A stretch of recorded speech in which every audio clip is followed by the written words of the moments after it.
nanti bagi anak cucu kalian, tidak hanya anak cucu Pak Guru. Kalian nanti besar, punya istri, punya suami, punya anak. Anaknya punya anak lagi dan seterusnya. Nah, diharapkan bahwa bumi kita ini yang kita tempati ini tetap lestari. Nah, tujuan anak-anak pada hari ini yang utama bahwa anak-anak itu nanti mampu menjelaskan perbedaan antara sampah organik dan sampah anorganik. Melalui apa? Melalui pemilahan sampah. Yang kedua, anak-anak mampu mengidentifikasi minimal 3 contoh pola hidup di lingkungan sekolah yang menghasilkan sampah. 3 pola hidup yang menghasilkan sampah. Dan yang ketiga, mampu menganalisis hubungan sebab akibat antara pola hidup yang menghasilkan sampah dengan dampak buruk bagi lingkungan. Pada pelajaran IPAS kemarin, kalau kita sering membuang sampah, sampah itu hanyut di selokan atau hanyut nanti di sungai, sungai menjadi mampet, kemudian akan menimbulkan bahaya, contohnya banjir. Nah, kalau sudah banjir, lalu timbul berbagai macam penyakit. Yang keempat, kalian mampu menciptakan sebuah algoritma. Nah, ini yang belum pernah. Atau urutan langkah-langkah dalam bentuk poster untuk menerapkan hidup minim sampah di sekolah. 4 hal ini yang menjadi tujuan dalam pembelajaran kali ini. Lanjutkan. Ini pertanyaan. Pertanyaan pertama. Setelah jajan di kantin, kemana perginya bungkus makananmu? Apakah ia benar-benar hilang setelah masuk ke tempat sampah? Gimana? Kemana perginya? Nggak perginya kemana bungkus makanan itu? Ke tempat sampah, gitu kan? Apakah ia hilang? Tidak, masih ada di tempat sampah. Misalnya Bapak lihat pagi ini anak sudah segini sampah ini. Ya, rata-rata apa? Bungkus permen. Nah. Siapa yang bawa tadi?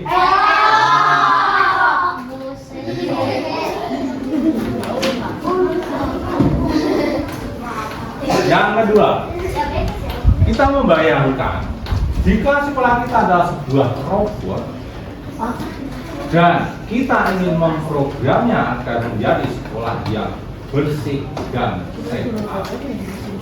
Kita membayangkan bahwa sekolah ini robot bisa membersihkan sampah. Nah, berarti nanti harus ada yang menyuruh, ada yang meminta untuk membersihkan sampah. Lanjut. Nah, kita lihat ke video.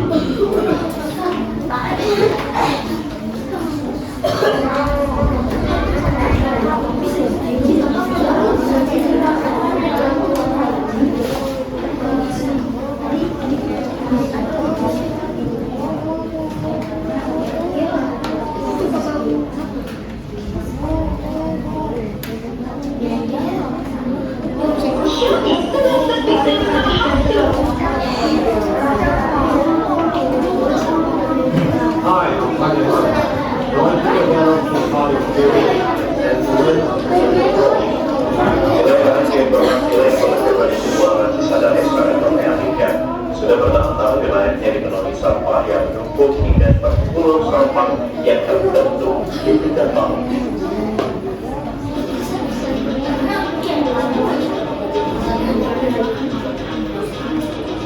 Sebagian besar sampah berasal dari Sungai Cisadane. Sampah didominasi sampah rumah tangga seperti kantong plastik, tutup air mineral hingga kemasan makanan ringan. Semakin hari tumpukan sampah terus menurun. Namun sayangnya hingga kini belum ada upaya serius baik dari pemerintah kabupaten maupun pusat untuk menuntaskan permasalahan sampah yang berkelanjutan menumpuk di Bendungan Cisadane. Pada kondisi tersebut berdampak langsung pada aliran Sungai Cisadane yang menjadi sumber penyempitan air minum dan air bersih.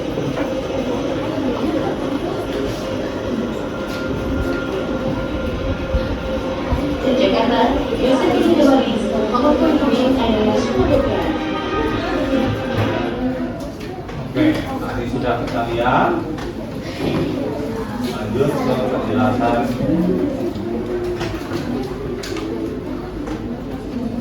Nah, sungai tadi kotor karena banyak orang buang sampah sembarangan, plastik, sisa makanan, botol. Selain limbah dari rumah, juga pabrik itu juga membuang sampah ke sungai.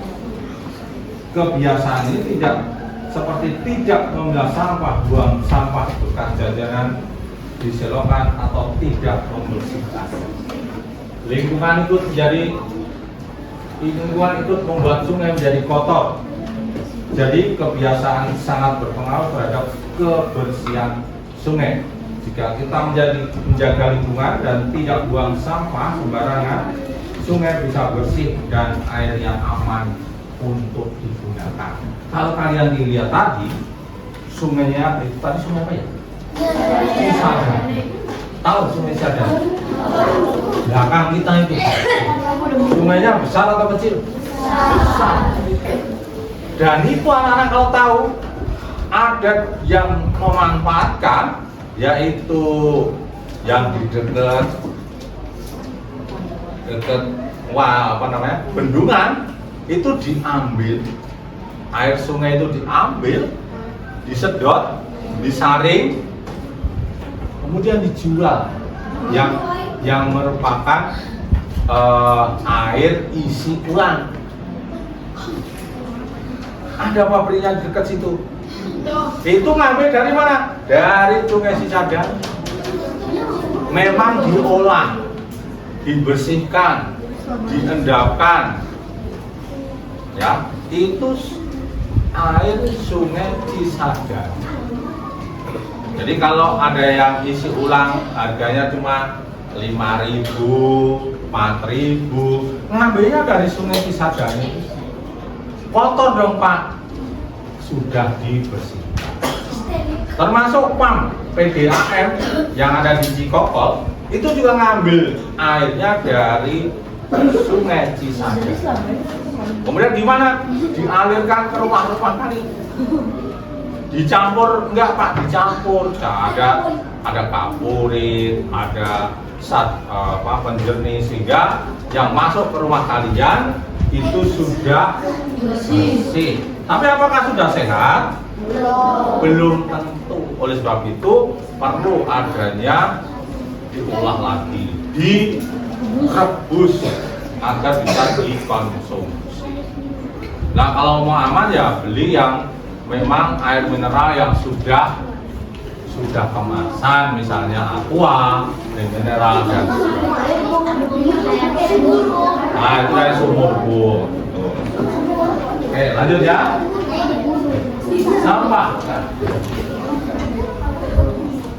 Sampah organik dan juga sampah anorganik. Apa bedanya antara sampah organik dan anorganik? Tunggu. Siapa yang mau bicara? Siapa yang mau menjawab tanya Bapak? Apa bedanya sampah organik dan sampah anorganik? Siapa yang mau jawab? Bradley, coba. Sampah organik dari sisa makhluk hidup. Ya, terus sampah anorganik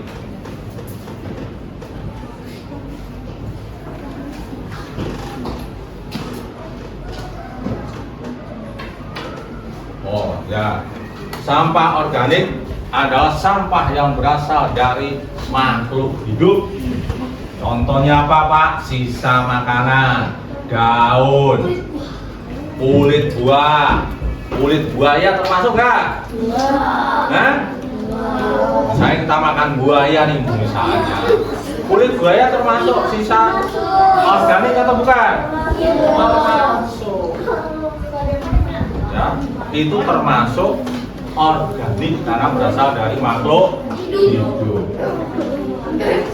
Nah, anak-anak, sampah organik yang ada di sekitar kita itu antara lain dari tumbuhan hewan yang berasal dari sisa-sisa tumbuhan hewan dan manusia yang secara alami oleh mikroorganisme, atau dalam kemarin kita belajar tentang rantai makanan, itu akan dikomposisi, dikomposer oleh namanya bakteri pengurai.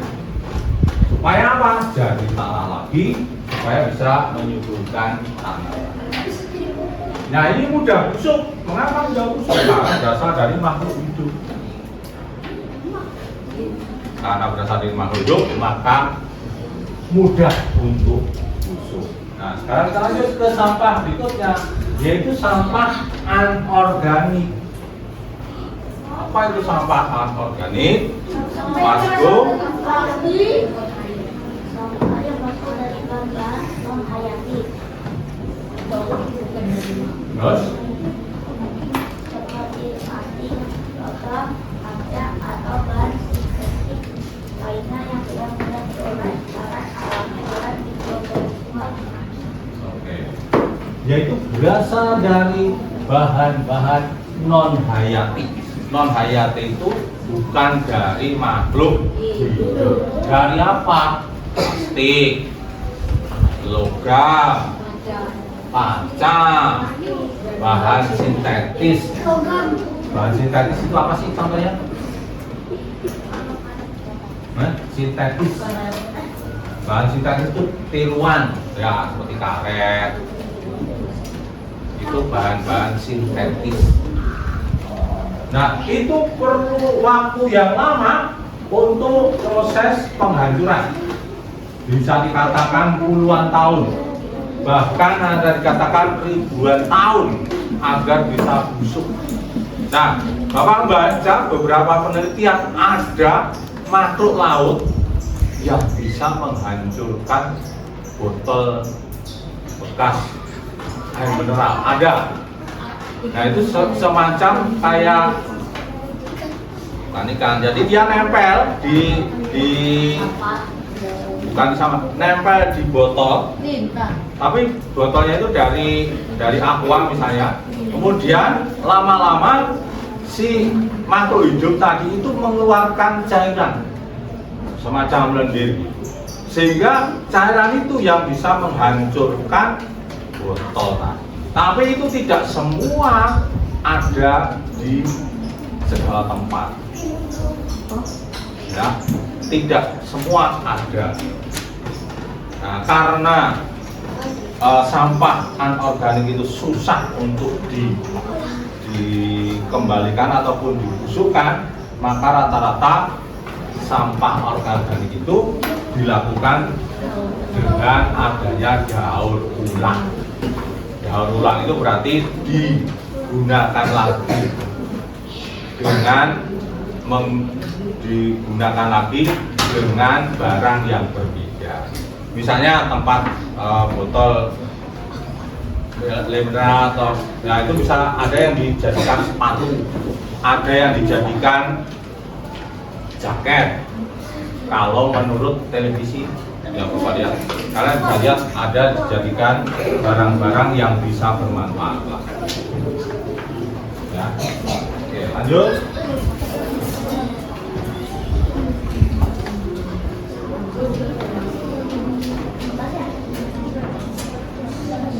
Bagaimana kita bisa mengidentifikasi kebiasaan buruk penghasil sampah dan menciptakan solusi untuk mengubahnya?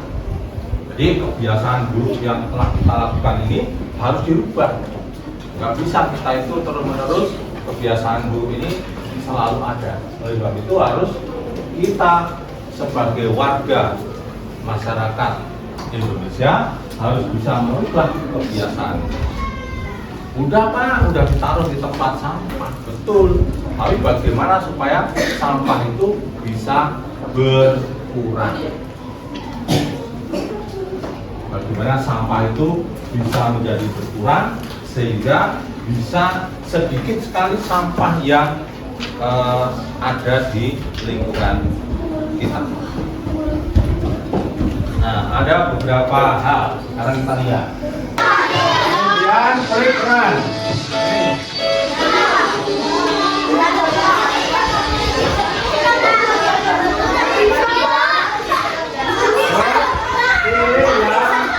Ini yang paling atas.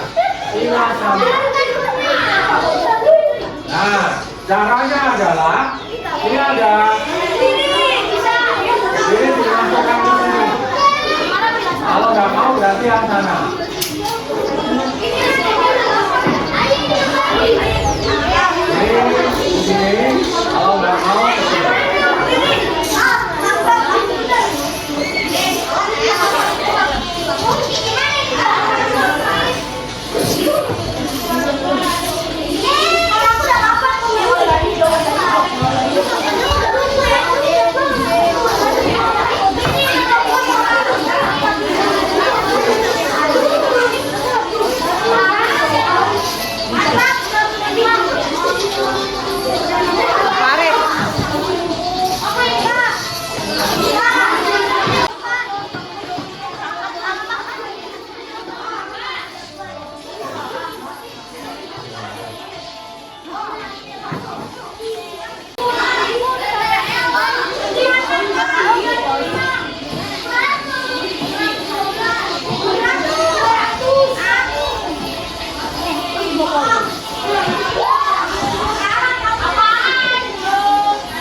Jika maka jika maka harus ada kata itu.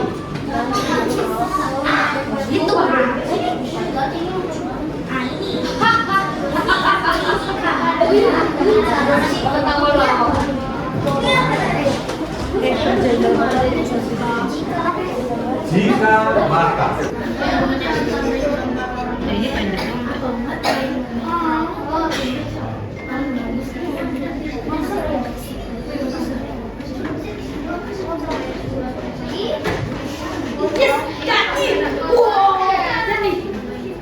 Ih, Maureen duduk sama Ella. Iya kan mereka cuma doang. Oh, Ya bukan. ternyata hilang kalau nggak usah. Ya lo bener sih. Iya. Gimana supaya cari gambarnya? Kita di setting warna birunya. Mas saya Udah. Gini bisa gambarnya di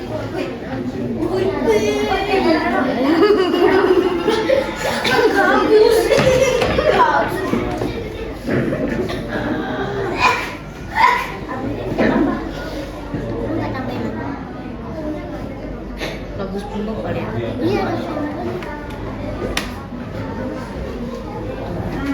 Yang nggak bisa, nah dikirim ke WA Bapak.